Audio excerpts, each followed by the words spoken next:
You ever walk into a house and get that feeling? Not just chills, I mean really feel it.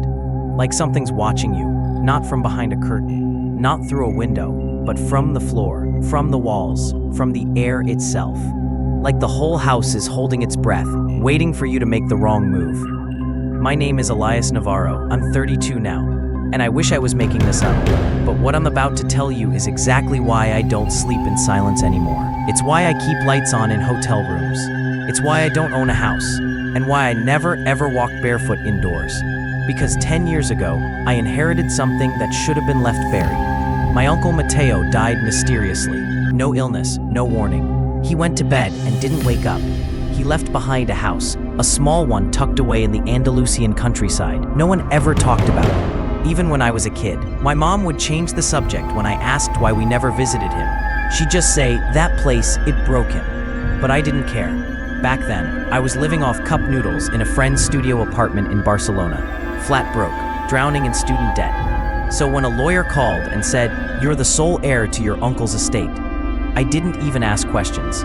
I packed a duffel bag, took a train, and figured I'd fix the place up, sell it, and start over. When I arrived, the house looked like it hadn't been touched in years. One floor, stone walls cracked from the sun. The shutters were hanging crooked, and weeds had swallowed the front step. But the moment I stepped inside, I felt it. The air wasn't musty. It was wet, heavy, cold. It felt like the whole house had been holding something in, and when I opened the door, it exhaled. I stopped in the entryway and listened. Not a sound, not a bird, not a breeze, just silence so thick. I swear it was pressing on my chest. It happened on my third night in. I was still settling in, trying to make it livable. I didn't have much, a few boxes, a camping stove, a thin mattress I laid right on the floor in what used to be the sitting room. No bed frame, no curtains, just dust and bare stone. That night, I was brushing my teeth over the tiny bathroom sink. It was quiet, too quiet, like always. And when I walked back into the room and looked down, there it was, a face. Right there in the middle of the concrete floor, I froze. Not because it was cartoonish or fake, but because it wasn't. It wasn't painted. It wasn't scratched in or carved. It looked like it had formed from the floor itself, like the concrete had been poured around it. The cheeks, the lips, the hollow eyes. It was subtle, but real, and it didn't look peaceful. It looked sad. I laughed, even though my chest felt tight. Told myself I was tired. My eyes were playing tricks. I grabbed a mop, poured bleach until the whole room smelled like a hospital, and scrubbed the hell out of it. I scrubbed until my wrists hurt, until the mop spun shredded. I even chipped at it with a screwdriver. Nothing. When I finally crashed onto the mattress that night, I kept the lights on. Every now and then, I'd glance over at the floor, at that spot, just to see if the face was still there. By morning, I got my answer. It was still there. Only now, it looked different. Its eyes were a little more sunken. The mouth had shifted just slightly, and something about the expression, it looked even sadder, like it had been crying while I slept. The next day, I tried to ignore it, focused on fixing up the bathroom, hung a cheap curtain, installed a second-hand sink. I needed something to keep my hands busy, something normal. The sink kept leaking, the tiles were cracked, but it was better than looking at the floor. That night, I stepped out of the shower barefoot and froze. There were more of them. 5, maybe 6, all in a cluster near the kitchen. Different faces. One looked like a child, one like an old man, but all of them had their eyes open, staring at me. I backed up slowly, dripping water on the tile, not daring to blink. For a second, I thought one of the faces flinched, like it saw me too. I covered them with rugs, moved my mattress to another room. Didn't matter. 2 days later, new faces, new places. One in the hallway, one by the front door, another near the toilet, eyes fixed upward, as if waiting. They weren't staying still. They were following me. They were learning where I went, where I stood, where I slept. I started walking on tiptoes, avoiding the cracks, like a child playing a sick version of Don't Step on the Line. Except if I stepped wrong, I felt it, warm, like breath, pushing up from underneath. I called the mayor's office, told them I might have found historical carvings. They sent 2 guys. One said he was a geologist. The other didn't speak, just stared. The quiet one never took his hands out of his pockets, like he was afraid to touch the floor. The geologist tapped one of the faces with a rod. It didn't sound like stone. It sounded soft, almost like teeth. He asked me strange questions. Do you feel like they're watching even when you're outside the room? Have you had any physical symptoms? I lied. They left and never came back. That night, I dumped 3 full bags of salt across every inch of the floor. Just something I remembered from childhood. Salt keeps spirits away, right? For 2 days, everything was quiet. Then the salt moved. It didn't blow, didn't scatter. It twisted inward, formed eyes, a nose, a smile, a new face. And it was grinning. The whispers came next.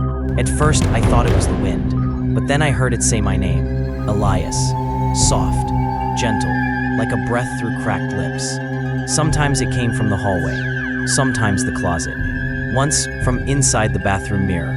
I stopped sleeping. Every time I closed my eyes, I'd wake up to a new face, closer to where I slept. First 6 feet, then 4, then 2. Then one night, I opened my eyes and saw my own face in the floor, mouth wide open, screaming. I bolted out the front door, barefoot, shirtless, cold air slicing my lungs. Stood in the dirt, shaking, and I swear, I felt something watching me from the house.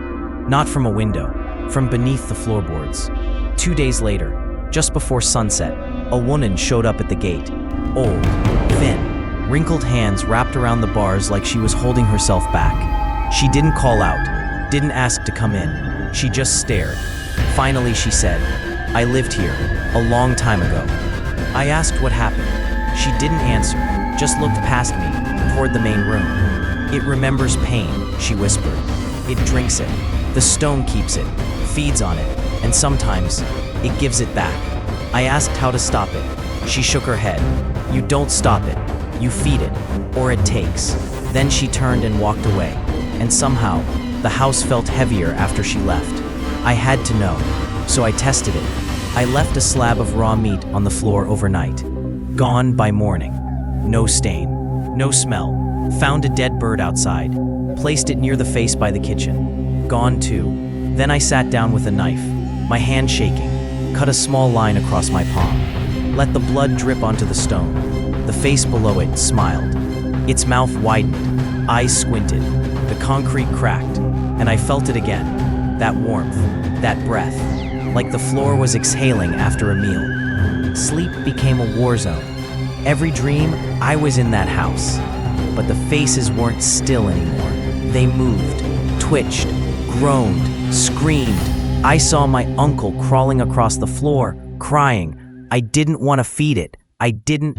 Then a massive face filled the room, its skin sagging like wax, its eyes bottomless, its mouth filled with rows of human teeth. It whispered, "Join us." And the walls began to breathe. I started digging, town records, archives. Even found a half-drunk priest who remembered the story. Back in the 1800s, there was a fever outbreak.